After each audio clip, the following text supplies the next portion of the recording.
ladies and gentlemen, welcome to another video. It's your boy, the Hungry Hornet, the hungriest. The UK cost of living crisis. Is a motorcycle the answer to all your woes? Now, I'm hedging a safe bet here that the answer to this is no. However, we're going to discuss the possibility that obviously riding a motorcycle can and could save you money. Motorcycles are cheaper to run, technically, and they do tend to get better bang for your buck mileage, etc, etc. So it's a possibility that they are indeed cheaper to run and could positively affect you during this cost of living crisis. You know, everything going up, bread, milk, water rates, council tax, etc, etc, etc. There's not much that is, oh god, I don't know if I should go through there. We will anyway, we'll persevere. Oh my god, that looks deep. Oh, skiing! Skiing! Cost of living, obviously the council are finding it difficult here to make sure that the stream doesn't overflow. It seems to be happening every bloody day now. You know, they didn't dredge anything, they didn't do anything, but that's another video entirely. So cost of living, can a motorcycle get you to places cheaper than a car? No, obviously that's totally dependent on the motorcycle you purchase. Now this motorcycle here, as a lot of you probably know, is a 750 Hornet. Retails for the price of £7,000 brand new. I bought it last year for a little bit more than that because I've got some Tourer racks and whatnot on it to kit out. Cost me about £8 altogether, if I remember correctly. I'm sure my wallet still remembers, but so £8 all in. You got, you know, all the stuff you need, you possibly need, including touring capability and whatnot, for £8 brand new. Comes with warranty, dealership warranty, etc, etc. Spent a little bit on the servicing, etc, etc. So, you know, all in it's probably about 8.5. So for £8.5 you get a motorcycle that has 94 brake horsepower, is visually appealing, it's brand new, doesn't need to be MOT for 3 years, and is genuinely, you know, very reliable because of the Honda brand. That was £8.5, but that's obviously going a little bit all out, if you like. Now there's options out there. No, not every bike's £8. You can buy, you know, second-hand bikes that are £2. You can buy, you know, brand new bikes that might be £4, £5. You know, there are options out there. There are options out there, and cheap options. And obviously, motorcycles cost less to run in general. Like my road tax for this is 121 quid, I think it is a year. I think it is something like that, 121, 130, something like that. It's not a lot, you know. There's some cars now that you're paying, you know, 600-700 quid a year for, due to, you know, the value or whatnot. I don't know what they've done. You know, EV vehicles now pay for road tax and whatnot. Oh, that's very smart of you, isn't it? EV vehicles pay road tax and whatnot, and you know, so everyone's paying.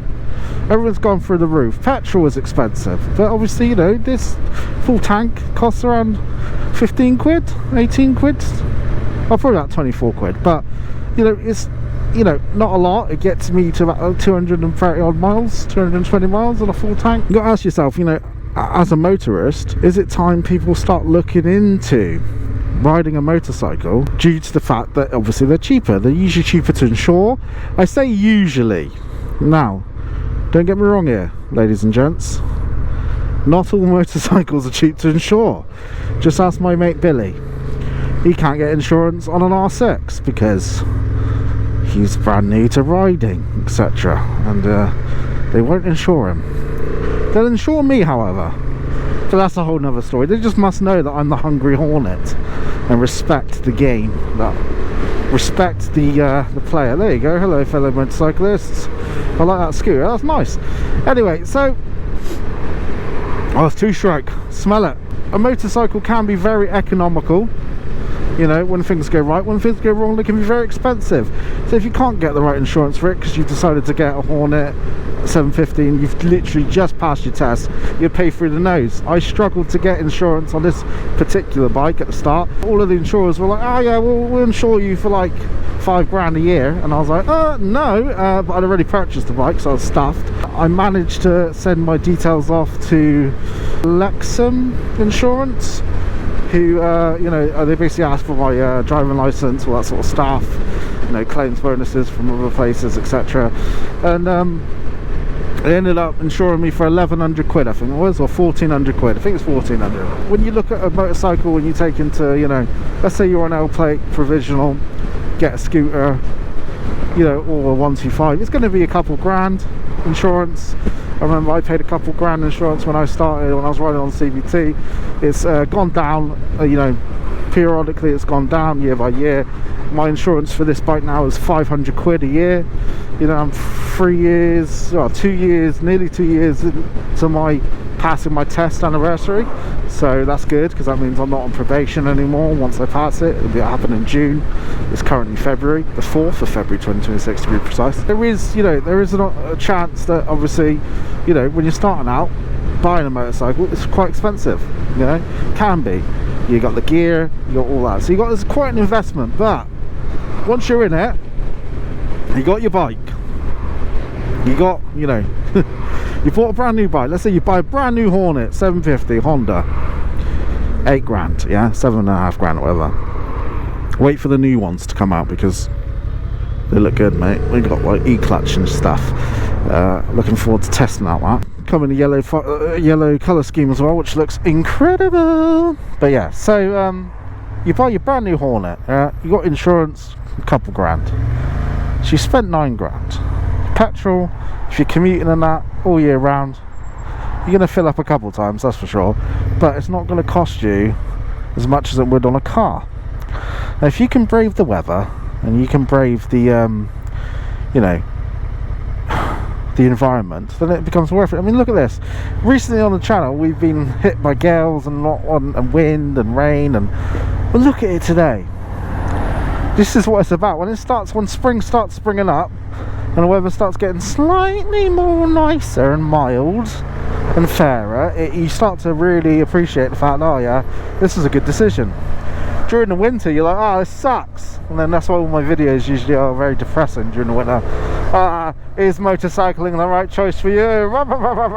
But yeah, so it's you know, you've got to take the rough with the smooth. And you know, when I look at how much I'm spending on, like, you know, like petrol and that, I don't have a good comparison because I don't drive a car. I don't have a car license. However, I know people that I know spend 80-90 quid a week on petrol commuting, you know, 60 quid a week, you know, it adds up, like, you know, so you're 20 quid a week if you do spend that, which I find it hard to believe that people will. If it's a short commute, if we're going small displacement engine, I remember my bloody Chinese bike, I think I only filled up 4 times and I got 3,000 miles out of it. You know, it had incredible MPG, really good stuff. Are we going to thread the needle? No, we're not. Yes, we are. So it's important to obviously lower expectations. The bigger the engine, the less benefit you're going to see, because you basically bought yourself a very fast toy. But if you're looking for economy in that, and you want to go for something that's a bit more adventure-y, a bit more sort of like rugged, or even like a 125, you know, 125 is incredible on economy, incredible. My Grom gets like 140 miles to the gallon, mate. Incredible bike. But is it practical to ride everywhere? No. My CB 125R, one of the best bikes I've ever had. I absolutely love that bike. It was fast enough to keep up with traffic, and wasn't it fun to ride? And the economy on it was 120. So really good. So I definitely recommend, you know, maybe a smaller displacement bike if you're, you know, I mean we all are, but if you're getting absolutely pounded by cost of living crisis, where other companies are profiteering heavily on people's you know, needs for food and shelter and that, and you need to get around, you know, and we all do. I mean, public transport is definitely an option, but a motorcycle is probably the second best option, cheap, you know, cost wise. I mean, and it gives you freedom. You know, I can imagine as a young lad now living in this current situation that we got, I'd be very depressed. I mean, you know, buying a car these days, all cars are like really expensive. Second-hand cars are expensive. They all have like 100,000 miles on, and I know plenty of people where their car just blows up for no reason. And it's like, you know, if you want the reliability, Honda, and I'm not, you know, I am a bit of a Honda fanboy, but Honda, honestly, hands down, all of their bikes are just really good value for money at the minute. Really good value for money, and they just keep coming in. This 2026 lineup looks incredible, and I cannot wait to test ride some of those bikes for this channel. And I hope I don't enjoy them too much, because I'll be skinned because I end up buying one. You know, I'm lucky. I mean, obviously the cost of living crisis affects a lot of people. I've said this before, I'm quite a lucky man. I've got a good day job, you know, I get decently paid, got a good career, you know, as doing what I do for my day job. I've got this channel as well, which keeps, you know, things ticking over. Financially, it doesn't really give anything back. I put a lot into it, but I enjoy it. It's a hobby. I'd consider myself a YouTube hobbyist. I get a lot of satisfaction helping people and talking motorcycles, and, you know, meeting new people, having new perspectives.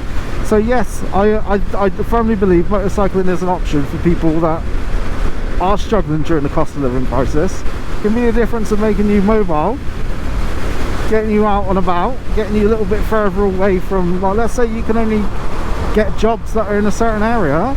All of a sudden you got a motorcycle, you know, you don't have to cycle to work. I spent a good 3 years cycling to work, you know, cycling, what was it, 15-18 miles a day, regularly. You know, it was good for me, like physically I was fit and that, and I looked pretty better without a shirt on.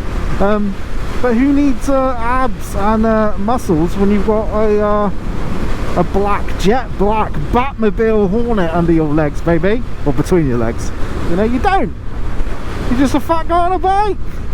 So I firmly would recommend a motorcycle for anyone that's struggling, cost of living. Obviously it's all well and good saying yes, go out and spend 7 grand on a bike, go, yes. If you're struggling with money, go spend more. What I'm saying is, if you have the means to get the bike, or a bike of some sorts, look at it as a return on investment. You know, return on investment, it'll be quite quick.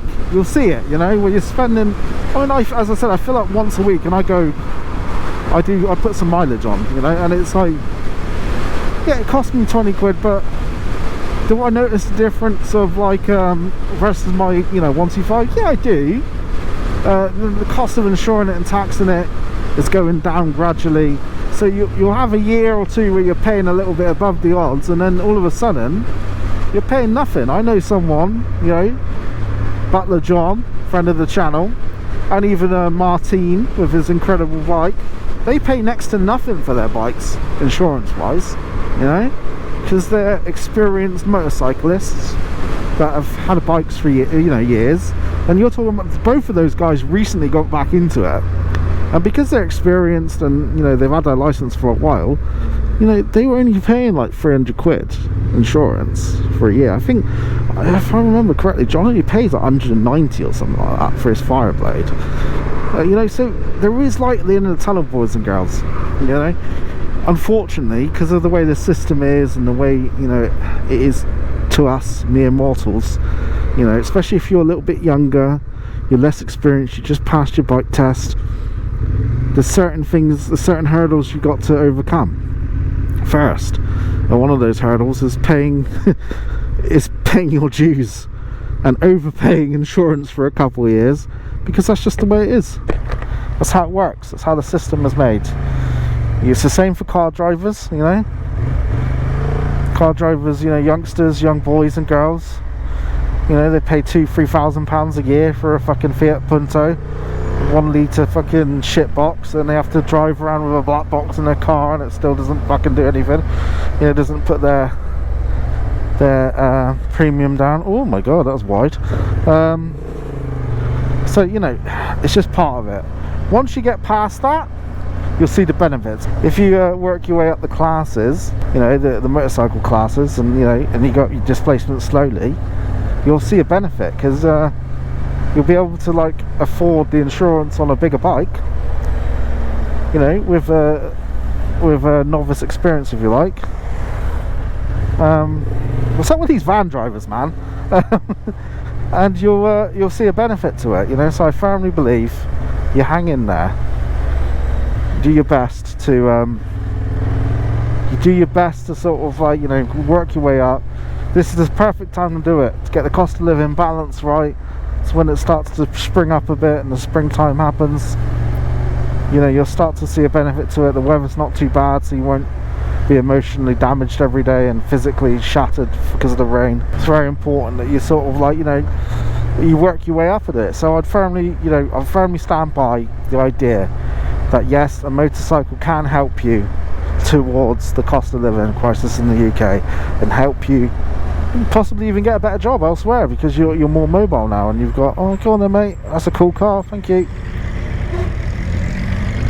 Very cool car, awesome car. So yeah, what do you guys think? Let me know in the comment section below. Has a motorcycle saved you money during these torrid times? I know it certainly has with me. Well, it hasn't, because I end up buying too many of them. And you buy too many motorcycles, you soon run out of money, even if you are the hungriest of hornets. And by hungriest of hornets, I mean I'm just hungry for more motorcycles. So if anyone's got one to sell, let me know. Until the next time, I've been the Hungry Hornet. You've been incredible. Peace.